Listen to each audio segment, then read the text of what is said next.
Good afternoon, and welcome to a special virtual presentation of History Now, Conversations about the Past and Present, sponsored by the Alabama Department of Archives and History.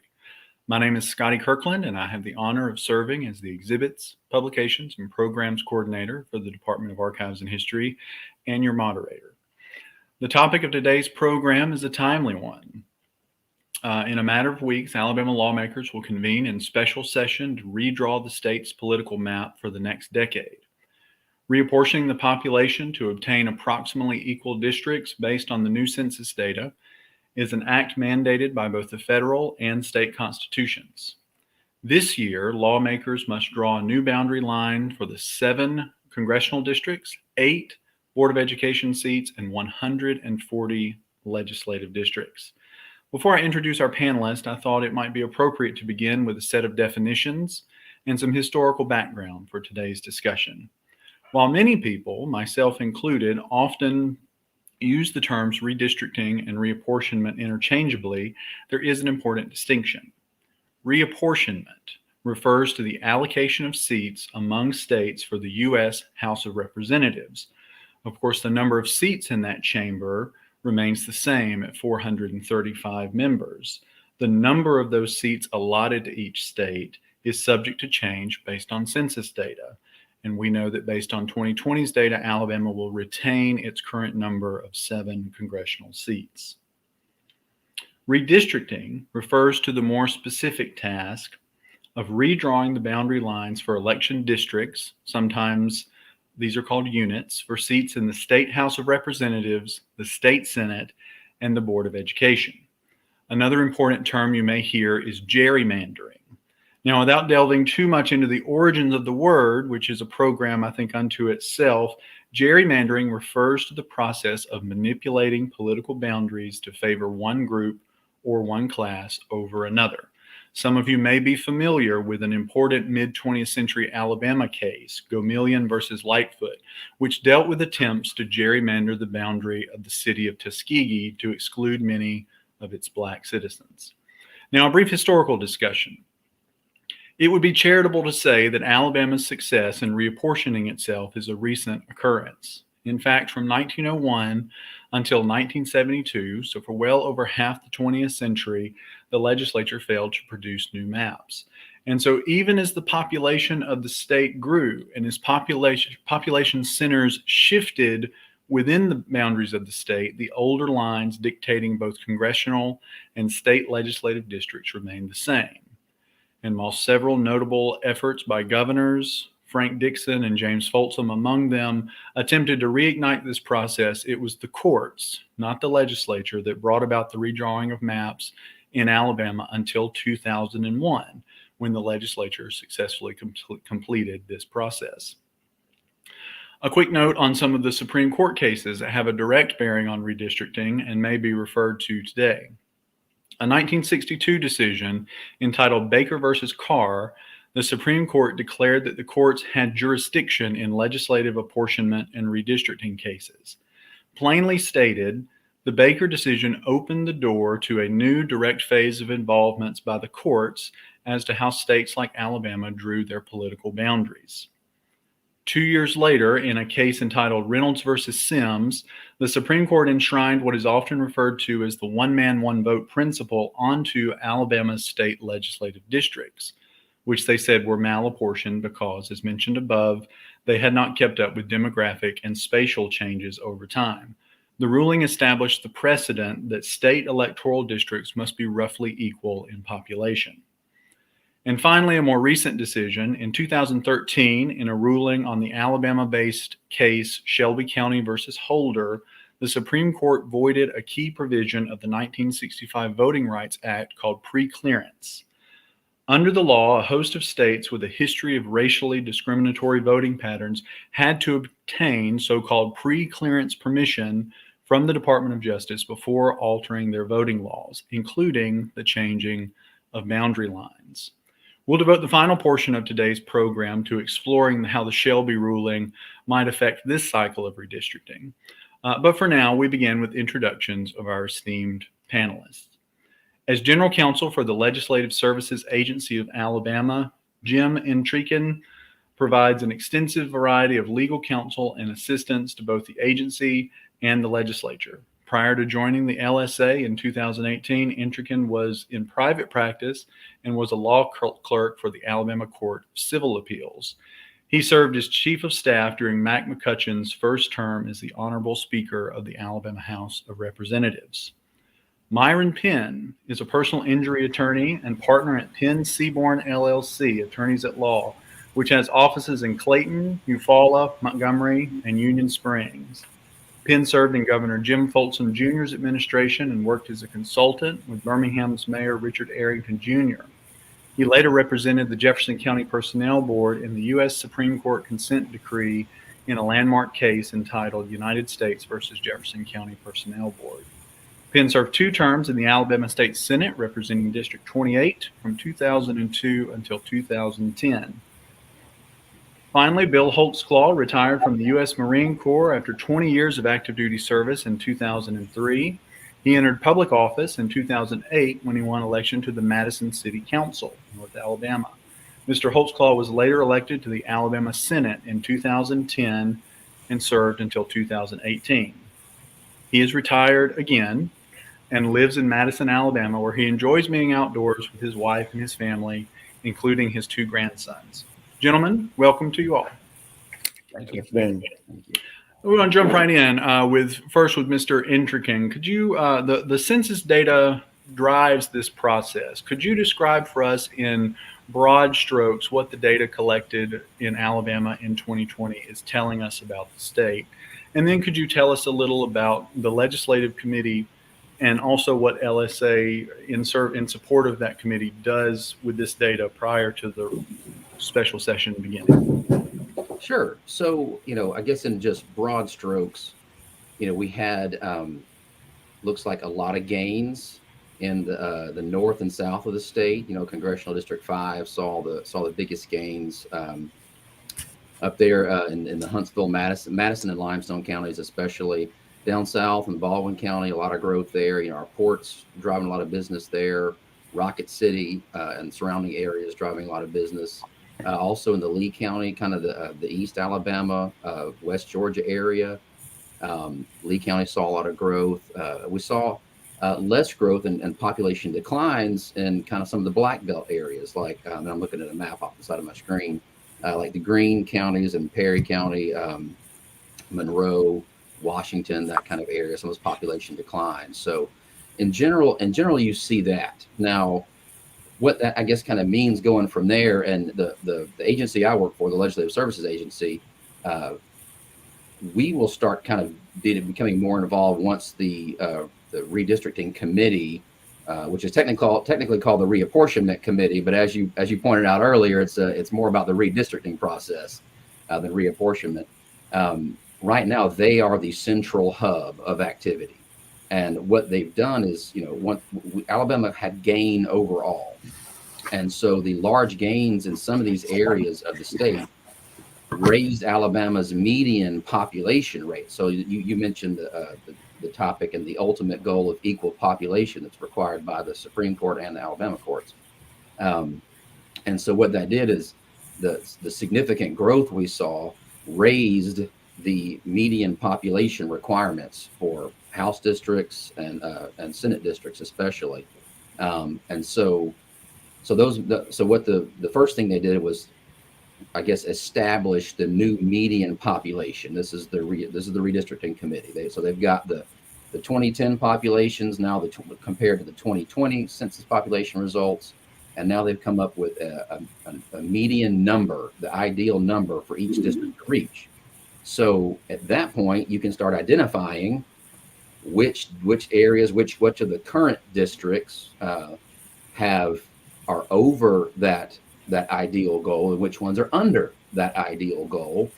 And so it's almost kind of like if you're rewarded for having more population, then the odds are you're gonna have to lose some of that population if the rest of the state didn't gain as much. And so some of the areas in the Black Belt areas and some of the just, I'd say, rural areas, everybody else besides the North Alabama, South Alabama, you could make an argument that within a few percentage points of statistical deviation, that everybody else just kind of maintained. But for those that didn't, are largely rural areas, so they'll likely be gaining, and usually there's more of a gradual process, a trickling down and a trickling up of who of population changes between the districts. So if there's a highly urbanized area with a lot of gain, you might see some of that gain being passed on to some of the suburban areas, and then some of the suburban areas then giving up some ground to the rural areas.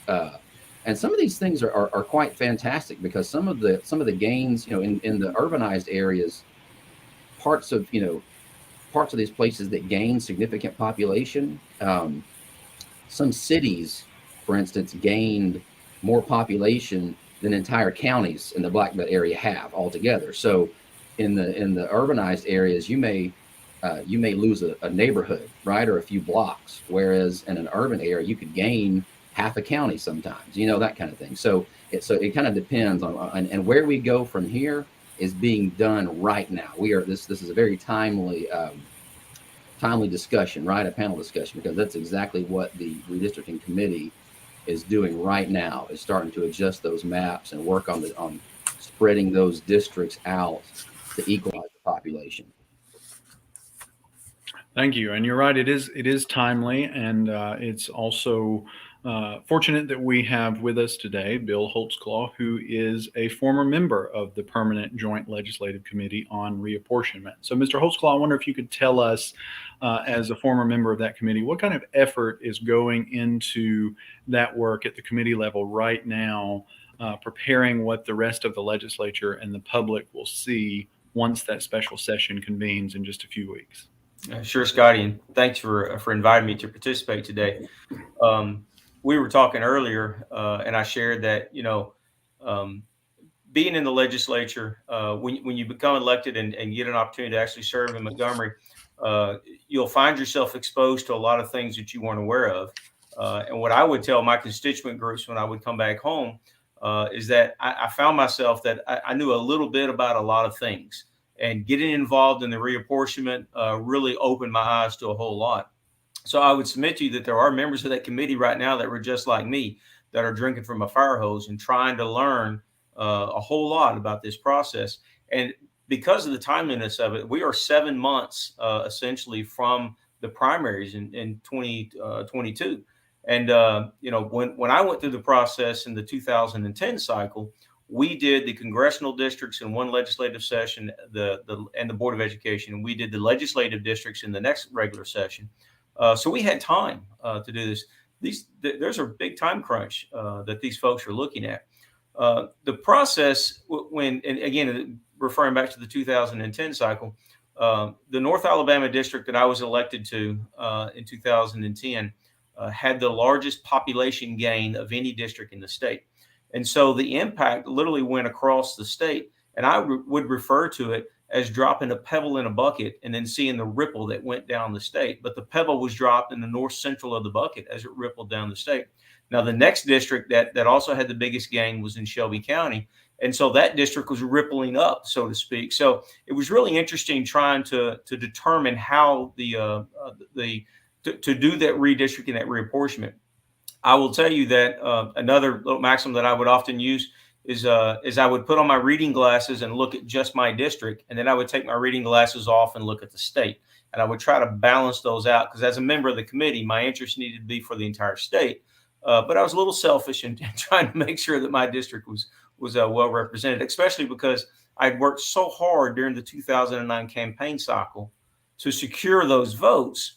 And then I had to lose literally 10,000 plus voters in the redistricting process, and having to compress my newly won legislative district as I was looking forward to represent those folks. So those challenges are there.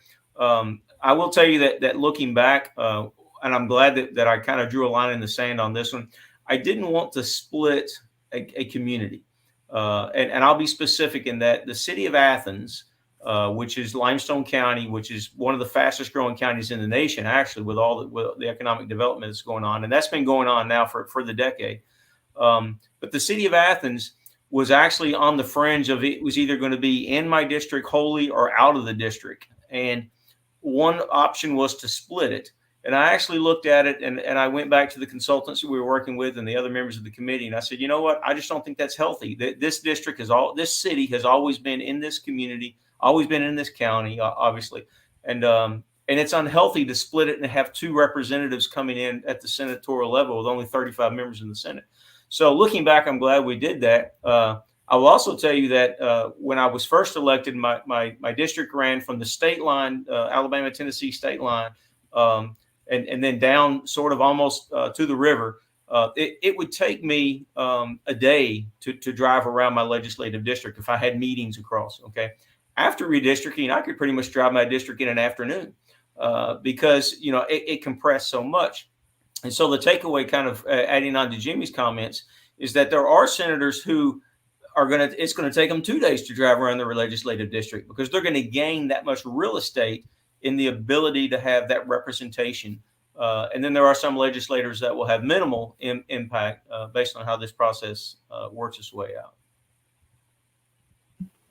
Thank you for that. Yeah, that's an important consideration. You reapportion people, not Right. territory. So, Mr. Penn, I want to turn to you now. And your time as a in the legislature occurred sort of between redistricting votes, but I know that you're certainly familiar and were involved in other special sessions. Tell us from the legislative point of view, so from the other side of the desk, what these single issue sessions look like from the perspective of a legislature. Obviously, you're aware of time and the considerations of what's happening in terms of public engagement and other things for special sessions. Well, I certainly, first of all, I'm happy to be here. Thank you for the invitation to be with such esteemed gentlemen, Jimmy and Senator Holtzclaw. It's my pleasure to be here. And I certainly do not and never envied the Senator Holtzclaw's position on going through the redistricting process. That has been a difficult task, and he spelled it out just right. He has to look at the entire state, but he's also affected with his representation of his own district. And so that would have to be a tough feat for any of the members of the reapportionment committee in that regard as well, to be fair across the board rather than what affects their particular district that they ran so hard for. And so I do not envy their task, and it's going to come up again pretty soon for the members who are in the legislature now, obviously. As far as special sessions are concerned, of course, it seems the whole purpose for it is called an extraordinary session. It's what it's officially called of the legislature that the governor calls. And what is included in the call, is what it's called is a call itself, would be the specific issue or issues that the governor will require the legislature to come back to the legislature to discuss and hopefully pass some legislation that she would sign or he would sign, whoever the governor is. For the most part, special sessions traditionally are required for unfinished business of the legislature in their general sessions. However, as we know, with the basic requirement is what I would say requirement of every 10 years coming back to redraw or to revisit redistricting. It's a different animal in that regard because it's not unfinished business of the regular general session. It's one that's required every decade, basically.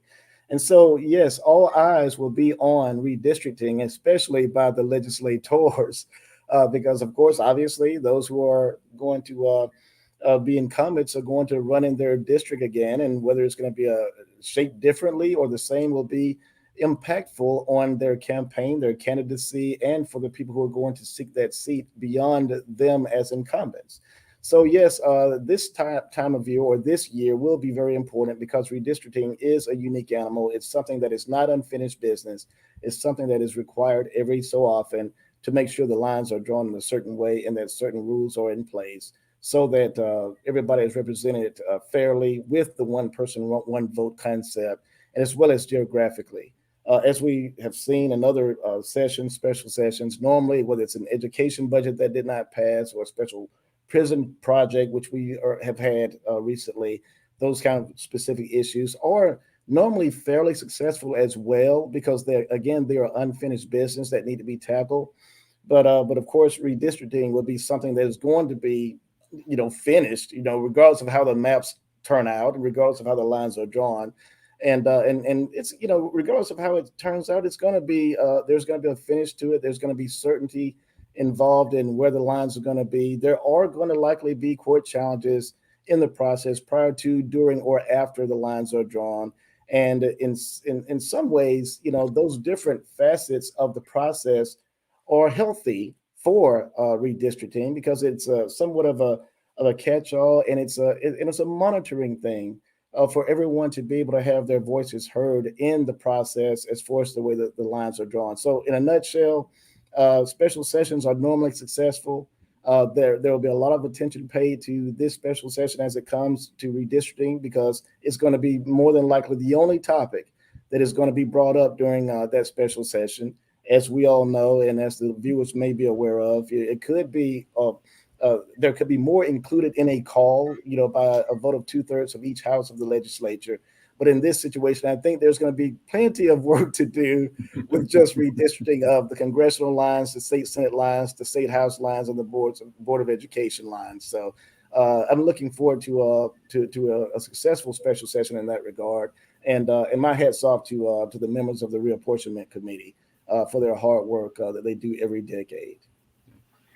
And as Mr. Holtzclaw told us, this time around, this cycle, the time frame is really compressed. They have a matter of months to finish this process before the next cycle begins. Mr. Holtzclaw, I want to come back to you now. You talked earlier in your response about, from a legislator's perspective, what it was like to serve during a splitting, during a redrawing of the lines. But what were you hearing during that time from your constituents over their concerns about the redistricting process, about the lines themselves, and also just the overall process that went into it? What were some of the concerns that you heard from constituents? Well, it's been a minute since I did that, but what I want to commend the current committee for doing is they've held these meetings, these public hearings throughout the state.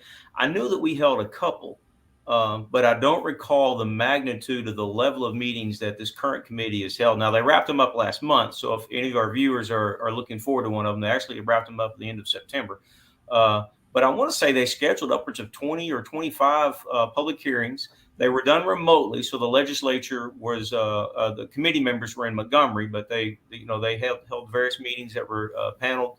And I've done some research and looking at them, and I really was impressed that they've done that, and that's a good thing, because you want the people. This is the people's process. I mean, this is what this is about. But looking back, I will tell you that. And maybe, Scotty, it may have been because we did the Congressional and Board of Education as one, and then came back in a year and did the state legislative piece. But there was a lot of interaction on the congressional piece, a lot of interaction. It was also interesting for me, again, a new legislator in the process, that I had some direct connection with my congressional members that I didn't have before, because they were very interested in some of what we were about to do, and so that magnitude wasn't lost on me as well.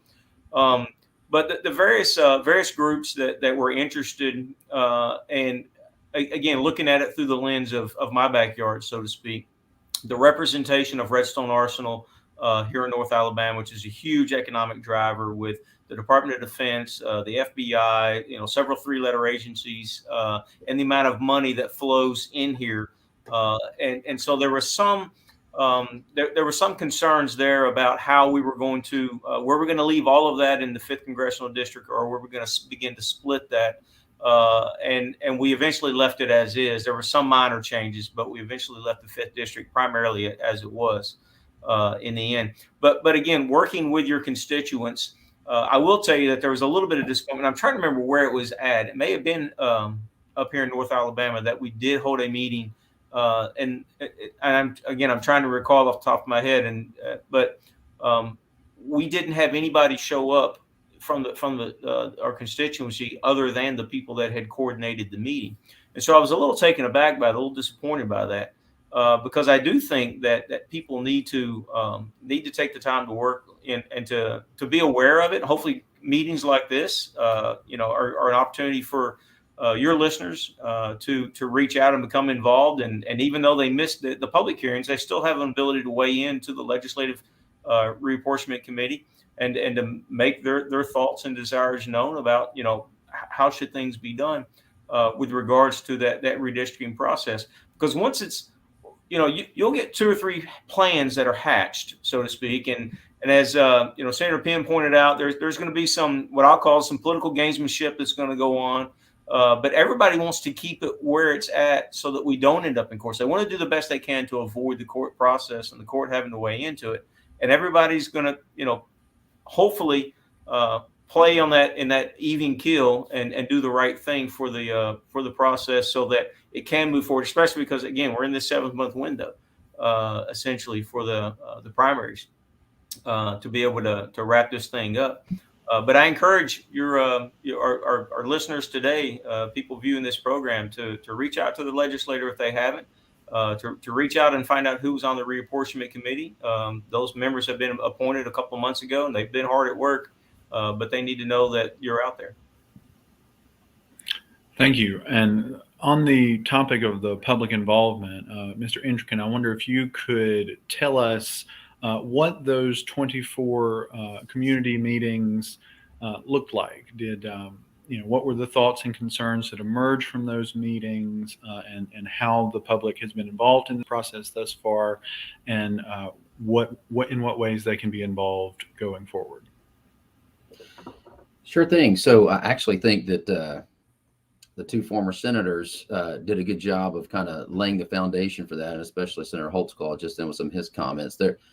In my recollection, there were 24. There may have been 25, and the kind of the hybrid way they did it, I think, was a great way to help add more to the more opportunities around the state, while keeping a little bit of social distancing there. It kind of freed up some space in the rooms, and for the one, I can only speak to the ones that I observed and the ones that I've seen, and for that, I would just kind of say, it was good. The ones that I was able to observe, it looked like there was decent participation engagement by the public, members of the public there.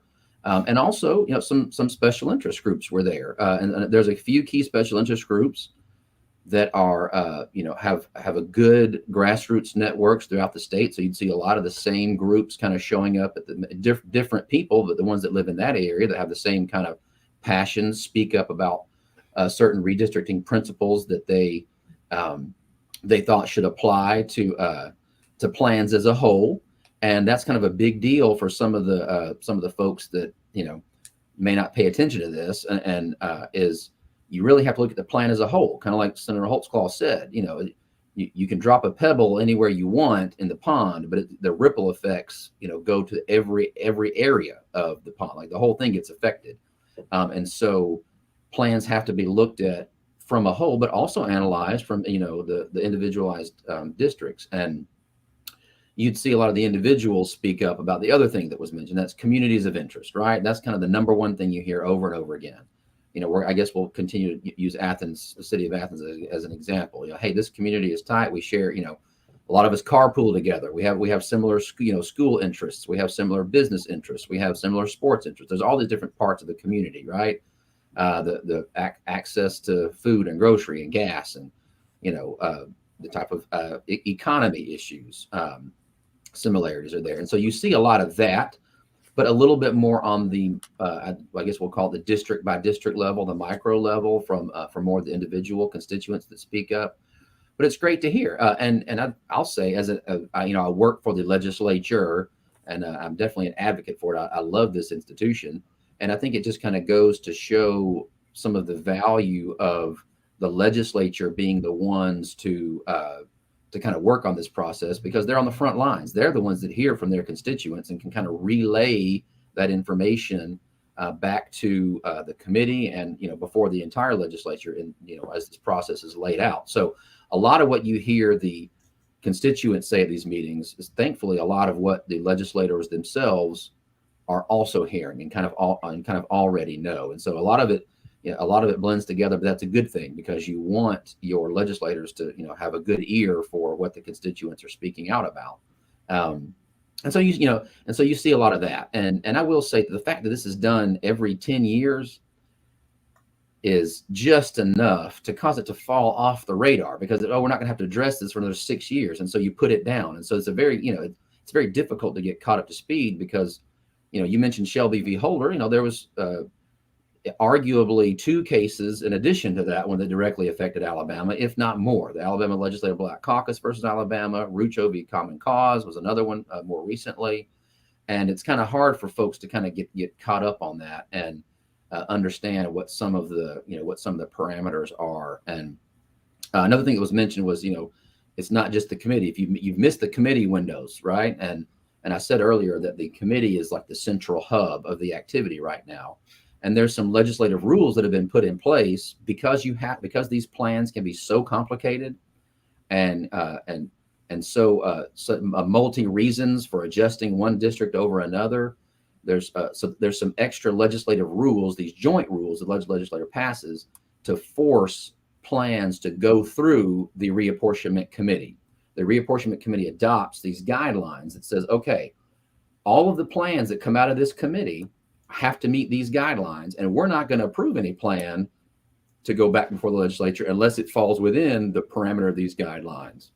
And so nothing goes before the legislature that doesn't have to go through these guidelines. So if your viewers want to know more about that, I was going to say this plug to the end. I'll just repeat it at the end, but they can go to their website, the legislative website. There's a reapportionment office, kind of subpage right within the legislature's website that has a lot of these documents there. The public notices, public meetings were there, some of the documents that were considered, and most importantly, the guidelines, right? They can kind of look and see, oh, here's the guidelines that all these different plans can follow.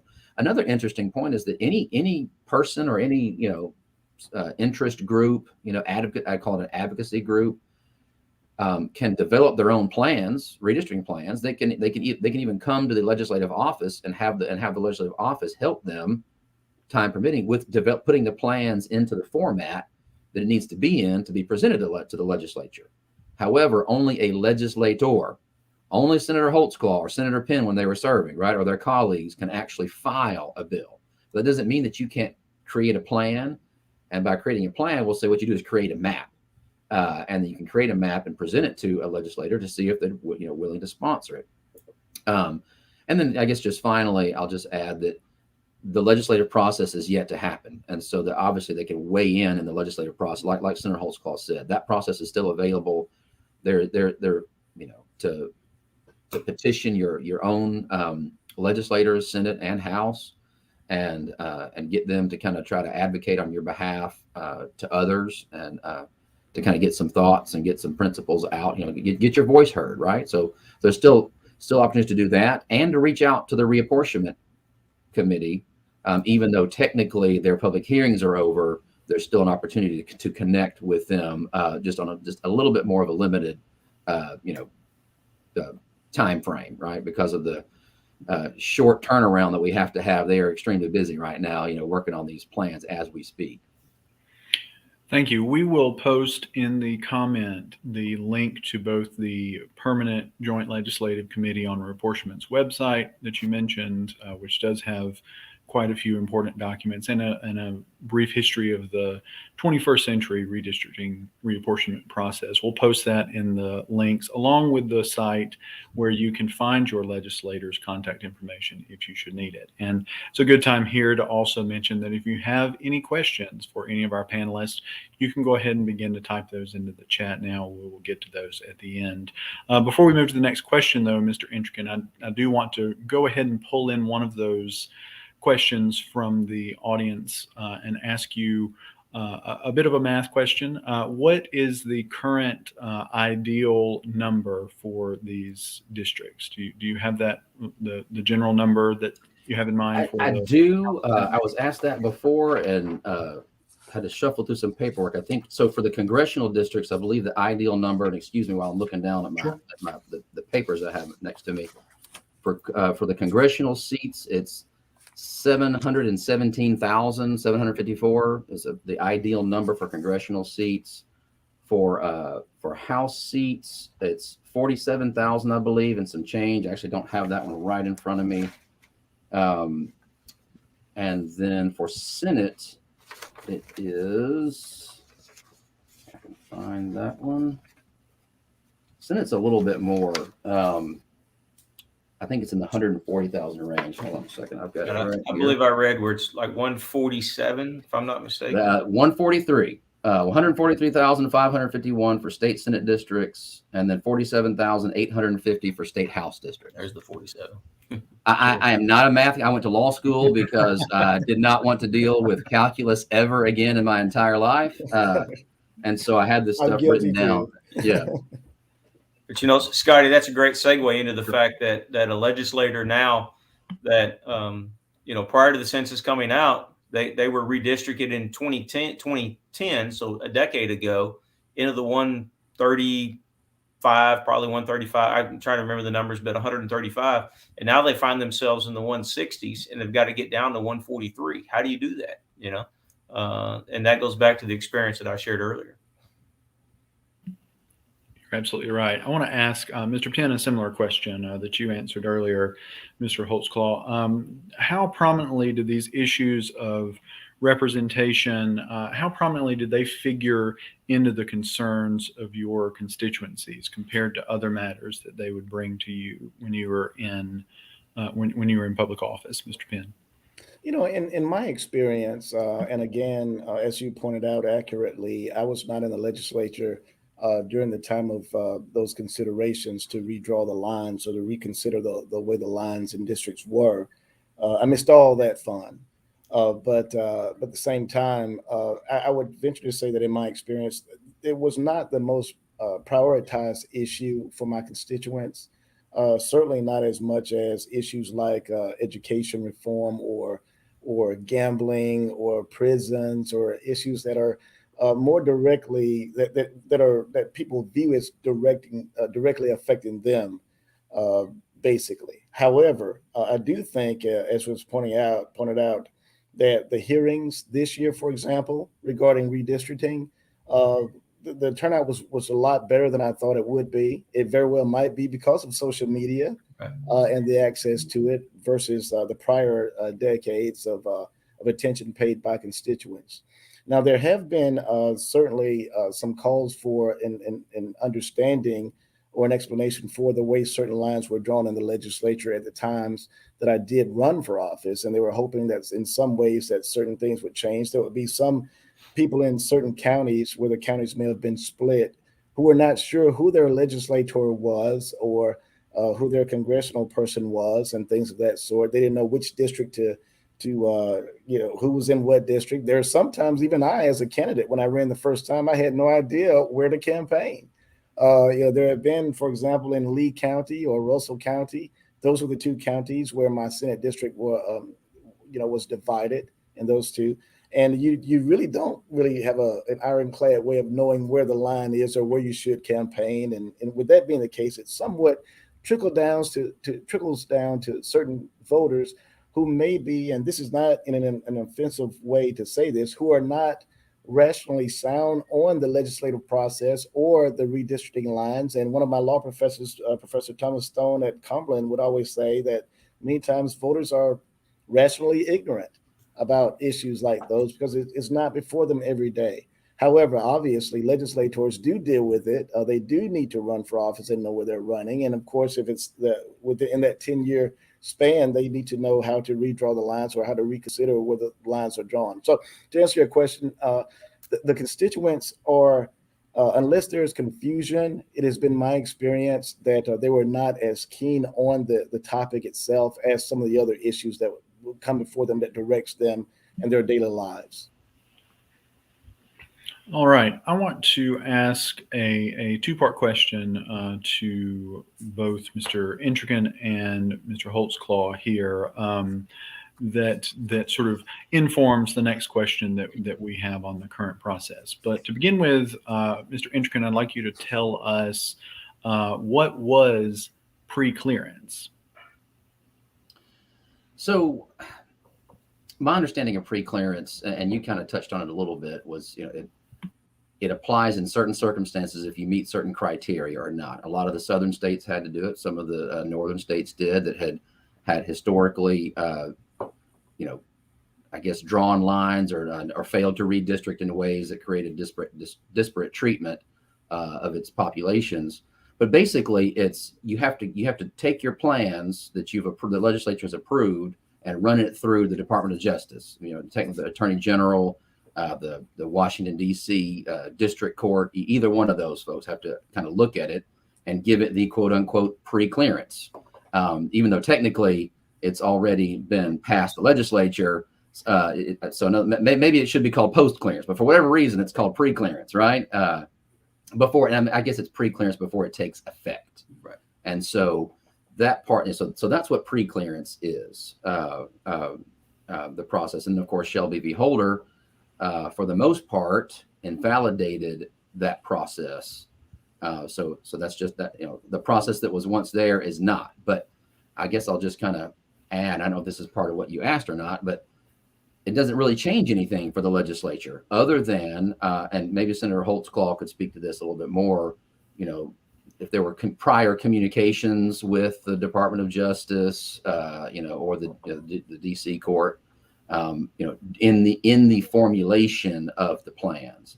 But post that, at least I am not aware of any change that makes to the Alabama legislative redistricting process. It's just one less hoop that has to be jumped through. But of course, the legislature bears that in mind, right? With the last plan, I think I can confidently say they were bearing in mind what they anticipated would be objections from the Department of Justice, or not. And now maybe they're still considering that, or maybe they're not. That's going to be kind of what plays itself out over the next few weeks until that process is completed.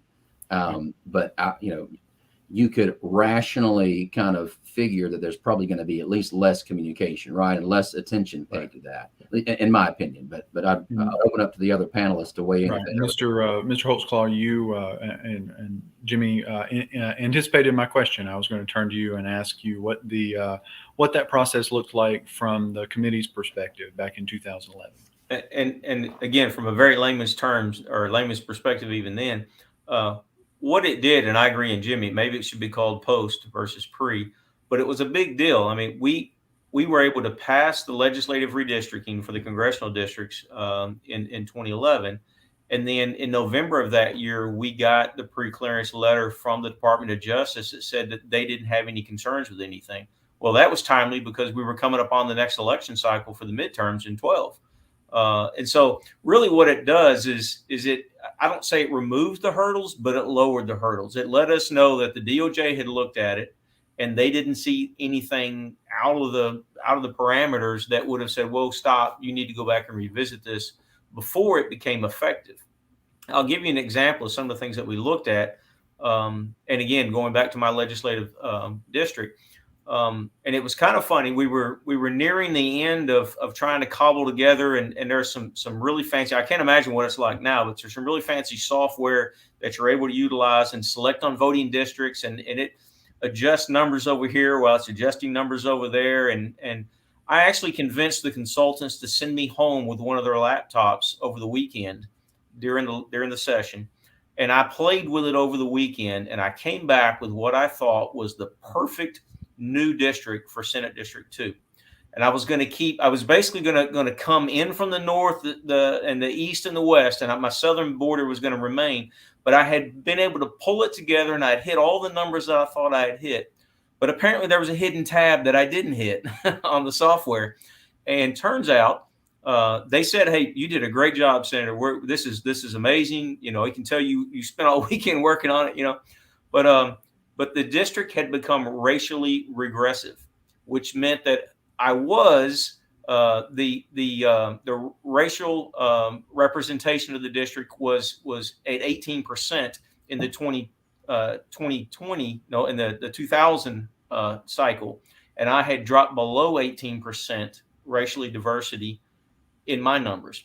And so we did have to go back and tweak, and that was how the decision to leave Athens City out of Senate District 2 came about, because we had to pull more of West Huntsville into the Senate District, and that maintaining, we actually went to over 20% racially representative there. So that was a good thing, and it helped our case. And that's just a micro example of that.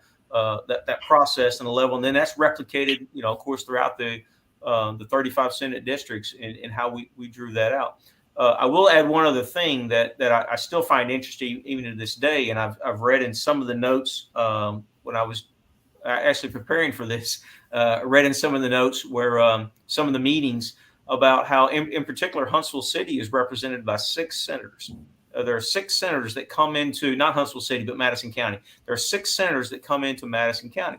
And there's good and bad with that. I mean, you have to look at is if you had a senator from a minority party that was elected, is his or her voice diluted when there's other senators that now have that? So that's certainly something that needs to be looked at. But then you also have to look at the historic aspect of it and how the interest of the outlying counties, because of how Huntsville is that metro center in the center of Madison County, and how those other senators, Senate districts or even the House districts, how they want to overlap and come in because of the interest. Their constituency, lives in the rural area, but they work in the metro area. And so that's important to look at as well. Another interesting layer. Thank you. I want to turn to Mr. Penn now. Of course, Mr. Penn, when I introduced that last question, I said, what was preclearance? Speaking in the past tense, of course, and in some ways we no longer live in the world that was bound by those rules in 2011 that Mr. Holtzclaw was talking about. So the current round of redistricting will take place, of course, in this post era of Shelby v. Holder, absent the preclearance of 1965. And also, as Mr. Entrekin said, and there's some other court cases, the Black Caucus case, most recently, I think, that deals with this as well. And historically, one of the key concerns about how Alabama has been reapportioned had to do with the dilution of black voters or the packing of those voters, so-called packing into a single district. You are among the co-counsels for a new federal suit brought by 2 members of the Permanent Joint Legislative Committee and several private citizens seeking to change how these lines are drawn. Would you tell us how recent court cases might affect the reapportionment process? And tell us. Sure, and I'll emphasize Shelby versus Holder because it's really important in this discussion and with the considerations for redistricting. Justice John Roberts actually wrote the opinion for that ruling, and he basically said, and I think it makes sense to a lot of people, that it's indisputable that that the same kinds of abuses that may have taken place 40 years ago are not happening now. And that was the real purpose for the preclearance process, which is to do a check and balance on the process as it goes, so there would not be any unfavorable treatment against minority voters and things of that sort. And of course, Ruth Bader Ginsburg wrote the dissenting opinion and said that the reason why there aren't those problems as they used to be is because of preclearance itself. And to take it away would be like going in a rainstorm and removing the umbrella from over your head because you're not getting wet. So, but with that said, I do think that this is an opportunity. The Shelby County case, the Sims case, all the other cases up until now regarding redistricting are prologue to this moment, and they all contributed to where we are now, to make it better and to make it a lot more fair if we can. So each case, each redrawing of the lines, for example, from when there was no gerrymandering in Alabama versus when you try to include minorities based on race itself and the adverse effect it has on all of Alabama, is why we're at this point now where we're looking at a better way to do district lines during this process. So all of those cases contribute to where we are. As you mentioned, I am a part of an effort for the legislature to consider one of many of the different maps that people are going to submit during this redistricting process. Because the way it sits now, it appears pretty clear that the way the lines are drawn are basically based on race. I mean, in Congress, we have one Black congressional member from Alabama, and the other 6 out of the 7 happen to be white, one Black, one Democrat, the rest are Republicans. For the 7th district in particular, it's 67 or 68% Black voters there, which naturally dilutes the Black vote in other counties. There is, in my opinion, the process that I'm a part of is not so centered on trying to get Blacks elected. It's centered on getting more Blacks to have an opportunity to participate in selecting a representative of their choosing on the congressional level. As we can see, and I appreciate you pulling that up for us, Scotty, the current plan, the 2011 plan, is on our left. And we use the term gerrymandering because and the term gerrymander slightly comes from the word salamander because it somewhat looks like a salamander, the way it's twisted and different turns and things of that sort. We have 7 counties that are divided, have different congressional representatives for single counties. For example, Montgomery has 3 different congressmen, 3 different ones for just that one county. In Montgomery, a lot of people do not know whose district they're in, what congressional district they are in. So that's what we're dealing with now on the left side, which is clearly drawn in that way, based on race being a big factor in that consideration. We'll see, look at Birmingham. You have one congressperson for the 7th district who represents Birmingham, but also all the way down has a little finger that includes a little bit of Montgomery and all of West Alabama. That's the 2011 congressional district, as opposed to one proposal, which is what I'm a part of. There'll be many others, which is the whole county plan on your right. What it does, it keeps all the counties together. There are no divisions within the counties of congressional districts, and everyone in that county would know that they're in the same congressional district. It's pretty simple. It's plain.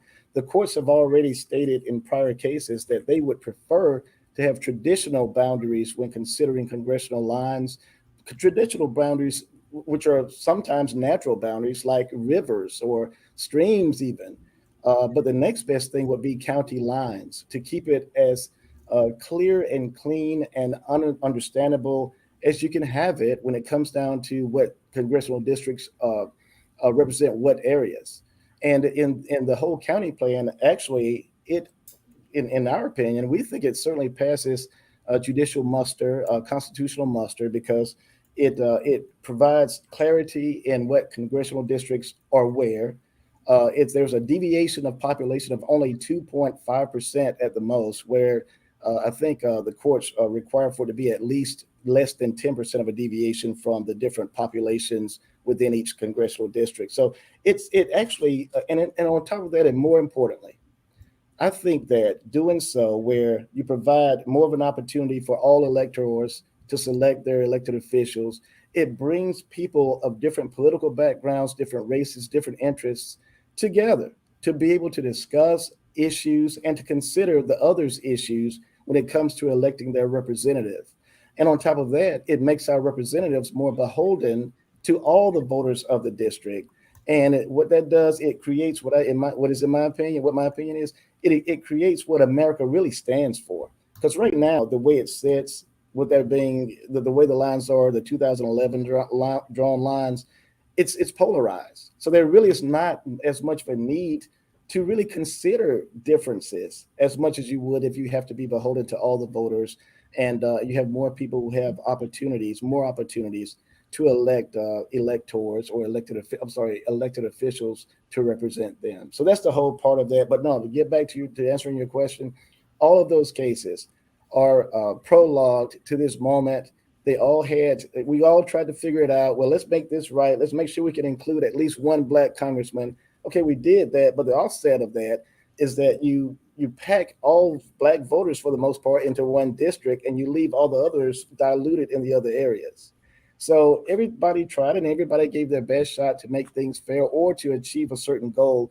But it's time, I think, to get back to where everything's a lot more certain and to start redrawing lines off of something that is clear cut as the whole county plan, where we can build off of that. And it's my opinion that if that happens, if the Supreme Court or if the legislature draws the lines along these lines, then you would see probably less of a deviation. You'll see more certainty about where congressional lines are from now on. It's interesting. Thank you for that comment. And I think it will be interesting to see, as you pointed out, this is one of probably many maps that will be offered. But that particular question of the court saying that it was preferable to maintain those lines, and how if a question about whole county maps continues its way through the courts, how that language of being preferable might square with some of these more recent decisions would be an interesting legal development. But I have a geographic question to follow up before we open it up to audience questions. So do our audience please go ahead and send us some really good questions now. In a way, the whole county map proposal that we see in this suit and that we've seen before is a return, isn't it, to past practice? Can you talk about that briefly? Yes, it is a return to past practices, and I think that the way the lines were drawn, and that's the whole dichotomy of the whole process that we've been discussing today, is to make sure everything remains constitutional, but also making sure that things are inclusive. I think it was 1960, if I'm not mistaken. I know it was in the 60s. One of the rulings happened to be where there needed to be some minority representation. At the same time, you cannot deviate so far as to making it where the populations are grossly different. And so that's what makes it so tricky for a lot of the drawers of these districts, is that you're trying to, Senator Holtzclaw mentioned it before, you're trying to adhere to what the Justice Department's wishes are. You try to avoid having to go to court. There's so many different things to consider, which is why I think for the most part, a lot of people have really given it their best shot. They always have. You have interest, as I mentioned before, that, gosh, there was a time when you want to make sure, look, let's see if we can get at least one minority in Congress. Okay, but in order to do that, you do ostracize the other voters, and you dilute, their voting power in all the other parts of Alabama, where now we're at a time since Shelby v. Holder, where everybody is spread out, everybody lives in different locations, and now there is an opportunity to somewhat spread the vote out a little more evenly, to make people come together to assimilate, and to somewhat share opinions and focus more on what we all have in common, rather than emphasizing or separating us because of differences to make our state polarized. So, but yeah, it was not always the way it is now. We're going back to basics, and hey, who knows, maybe 100 years from now, we may have to go back to basics again if the whole county plan is intact. But I do believe that this is a good, clean slate for us to start from.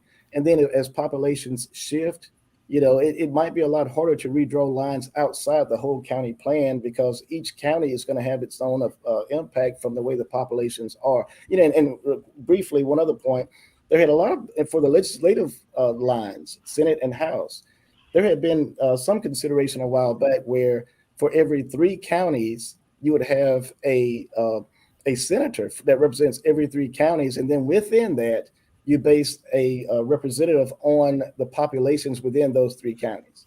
There have been a lot of different considerations to try to keep things easy to follow and easy to build from. And that's kind of where we're going back. We're revisiting, we're starting back from scratch. We're going back old school, so to speak, to start over, to try to make things that kind of make a lot more sense, not only to the legislators and those who are running for office, but for the voters as well. It would be fair to them to do that. Thank you, Scotty. Yes, go ahead. I'm sorry. I was just going to add on, Sure. on what Senator Penn was saying about. I was unaware. Again, you get into the legislature, you don't know what you don't know until you don't know it. And but I participated with the National Council of State Legislators a couple of times, and one of the things you get introduced to, and is things like what he was referring to, what we called a nesting of the House districts within a Senate district, and it was kind of a foreign concept. I was really amazed at how, we have to recognize that there are 50 other states or 49 other states that are also going through this same process. And the nesting principle I found interesting, but I also saw some downsides to it, because I saw a lot of power at play in certain instances that might not be healthy if it wasn't used within good purposes, so to speak. But the nesting principle did interest me very, very much so, and how you would have 3 House members nested within 1 senatorial district, and then replicate that across the state. It was interesting. Mr. Entrekin, any final comments before we open up to questions from the audience? Yeah, I guess I'll just say it.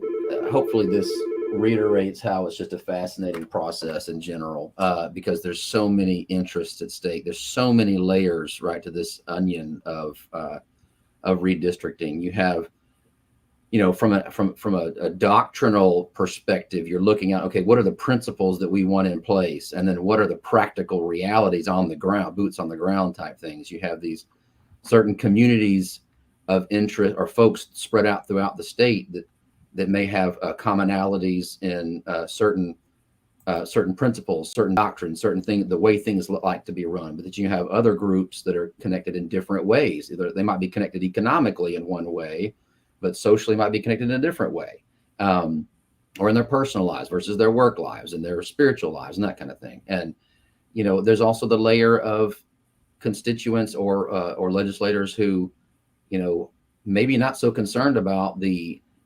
information, the adjectives that go along with their constituents, but just the constituents themselves. In other words, there might be, whole different communities, which may on paper look like have the same statistical information, but in reality, it's totally different people. Well, those people for the last 8 years have had legislator X as their legislator. And now all of a sudden, those people aren't going to have that legislator. Well, maybe the constituents don't want that. Maybe the legislators don't want that. Maybe they want the same people because they've been reaching out. They've built relationships with those people. So like I said, there's all these countervailing interests that I personally find fascinating, not just because it's a part of what I do, but just because it's fascinating to me in general. And you'll kind of, see, I think some of these, not just Shelby v. Holder, and we've mentioned the Alabama Black Caucus case, and the Supreme Court, had some actual guidelines that it passed down. It wasn't just specific, to just this one instance at this one time. You can look at, statewide plans, but you can also look at district by district and its effect on dilution or cracking, or packing of minority voting strength. And how you can look at, like I said, look at it district by district. The court reiterated, at least in that opinion, that there's not a magical percentage, right, that you have to stick with. And the equal population, the third point, the main point that I took away from that case was equal population in that court's opinion was the pinnacle, the ultimate goal. And these other factors have to weigh against each other in order to reach it. You don't weigh any one particular sub factor against the ultimate factor of equal population. So how that plays into how the court, how it goes forward, in this next process, we'll have to wait and see. Plus the court itself has changed somewhat significantly since then. And so it's an ongoing process. Senator Penn's work is cut out for him in the plan that he has presented, just like the legislature does. And so, anyway, I just want to say it's a fascinating process, and it's, somewhat of a moving target that a lot of people are putting their best efforts into. Well, we will avoid the temptation to ask you to give us a peek behind the curtain and violate your oath of counsel here. That's right. We want to throw up a few of our audience member questions here. We're going to start with one from our friend Kathy Jones from the Alabama League of Women Voters. So could you speak about when the legislators will have a chance to review the maps? When will it be before the session starts? So Mr. Entrekin, go ahead and answer that for us if you can. Sure. No, in my understanding, I think they're already starting to look at the maps, and that they're already, I know for a fact, there's communications with legislators and the reapportionment committee. Now, of course, the plans haven't been filed yet, at least not that I'm aware of, pre-filed. But no, in other words, right now, the plans are being formulated right now. The process is you kind of work out the map, you get the map kind of where you want it to go, and then the really cool, fancy dancy software that Senator Holtzclaw mentioned earlier, then translates the map into numbers, right? My least favorite thing in the world, just lots and lots of numbers, right? And lots of commas and numbers and blocks and districts and that kind of thing. And it'll either be a piece of legislation like that. It might possibly be something shorter that refers back to some other document. In other words, the actual legislation may be shorter that refers to some longer document or map. But for the most part, it translates that map into a actual bill, a piece of legislation. And that legislation goes through the legislative process the same as any other bill. It gets dropped as a piece of legislation. It goes to a standing committee in the House or Senate, depending on who files the bill. Then it has to go back before the body, get voted on. If it gets approved, it goes to the next chamber. Then it gets sent to a committee. It has to be voted on in a committee. Then it goes back to that, the second chamber's body to get voted on. All the while, constituents and the citizens of the state have the opportunity to weigh in to the legislature about the process before it becomes enacted into law. And then after it becomes into law, then you could almost say that litigation has become a part of the actual process now, just because there's no way to have this many constituencies and advocacy groups and very interested and well-intended folks. There's so many of those things involved that it's kind of hard not to have somebody say, hey, I think it should have been done this way, and here's a better way it could have been done. So that's going to be part of the process as well this time. Sure. I'm sure. So we've divided our conversations today between certain questions about process and certain questions about data. So Kathy Jones actually has a follow-up question for us that does get into a little bit of the data. So we will put that up here. She says, during the hearings, Dorman Walker mentioned the State House and Senate would have a larger deviation. How did the Reapportioning Committee set the changed deviations? Can you tell us anything about that, Mr. Entrekin? So I actually think Senator Penn mentioned the 10%. So I will just at first I'll just say that the equal population goal for congressional districts, in my understanding of it, and by the way, one of my favorite jokes is I'm general counsel for the Legislative Service Agency. I'm not expert counsel. I'm not an expert in this area, so I'm giving you my general advice, my general opinion on this. But there is the congressional equal population requirements that come out of the Constitution are from a different section, right?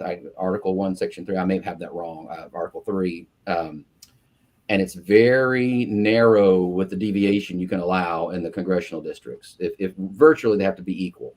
The legislative districts come more so out of the Equal Protection Clause, the 14th Amendment, and it's substantial deviation. And so there are different cases that have allowed up to 10% deviation that I'm aware of. The previous cycle, I think there was only a 1% deviation that the reapportionment / I call it the Redistricting Committee used. This year they determined the 5% deviation they wanted to allow. Now there could be numerous reasons for that. Regression in districts of minority voting strength could certainly be one of the more important considerations in there.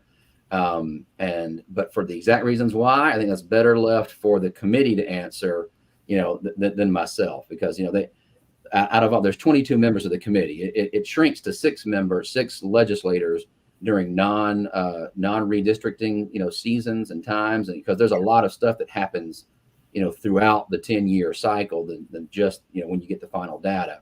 But when the data comes back, it increases to 22 members, and those 22 members may have had 22 different reasons to approve something one way or the other. So I wouldn't speculate on the full intent. But if there is a specific reason, I would just defer to the redistricting committee, which folks can certainly contact and ask that question. It's a great question to ask, I think. Sure. And any last question here? Any idea of what public interaction at the legislature is going to look like during this session? Will the building remain closed? Will these meetings take place virtually? What are you hearing on that front? Sure. So unless something changes, which everything around here is subject to change, sure. Right now, my understanding is the plan is it's going to be open just like any other session. There might be a few tweaks, during this last special session. Let me back up a little bit. I'm going to make a technical correction just to make sure the record is clear that it was open. It's always been open, even during the height of the pandemic. The galleries weren't open for large groups of people to join the galleries because they had to spread out the membership to help for social distancing. But people were welcome to set meetings with legislators. It was just a little bit more confined, a little bit more restricted, but the building was always open and there's access there for anybody to set up a meeting with any legislator that they wanted. That was during the height of the pandemic. And then, like I said, this last session, folks were able to access the galleries. There was a few rooms that were reserved for some kind of overflow for some members that needed to have some extra distancing for one reason or another. And I fully expect it to be the same way this time. Doors open, come watch. You can watch online. You can come visit the State House. We love to have visitors here. Come and observe the legislative process. If committee rooms are anticipated to be really really packed with folks. They usually have some overflow room capabilities there. And of course, coming down to the State House is a great opportunity to be able to meet with your legislator and to have some face-to-face interaction. And so that's always welcome and encouraged. So anyway, that's kind of I might have forgotten to mention something. So correct me if I or remind me if I forgot to answer part of that question. Yeah, no, thank you. That was great. And we'll remind you all that we have put in the chat both the link to the reapportionment committees portion of the legislature website and the site where you can find your legislators. So if you do not already have their information on speed dial, as it were, you can find it there and make your voice known. Gentlemen, thank you so much for joining us today for this program. I think it's been enlightening and helpful, and we appreciate your time, and we also appreciate all of you, your public service. Thank you very much. And thanks to you at home for watching today. I'd like to invite you back on Wednesday, October 13th at noon, when the archives will launch a new series called the Alabama Women's History Series. This is a virtual program that is timed to coincide with our exhibit, Justice Not Favor, Alabama Women and the Vote, which is on view at the archives through May of 2022. The inaugural program will feature Dr. Sheena Harris and Marty Olaf, who will discuss the lives and careers of two important progressive era women who worked in Alabama, Margaret Murray Washington and Alma Rittenberry. You can watch that program right here next Wednesday at noon. And when you go to the State House to speak to your legislator, we hope that you will cross Washington Avenue and visit the archives and see this exhibit on the long history of women's suffrage in Alabama. This exhibit will be up through May of 2022. We want you to have time to see it. We want you to come back to the archives, your state history museum, your archives, when you feel safe in doing so. October is Archives Month, and next Wednesday is also the official Ask an Archivist Day. So be prepared to come to our social media platforms with your questions on preservation, access, and anything else you've ever wanted to know about working in an archive. And you can ask those questions on our Facebook and Twitter pages using the handle @Alabama Archives. Thank you again for joining us today, and be well.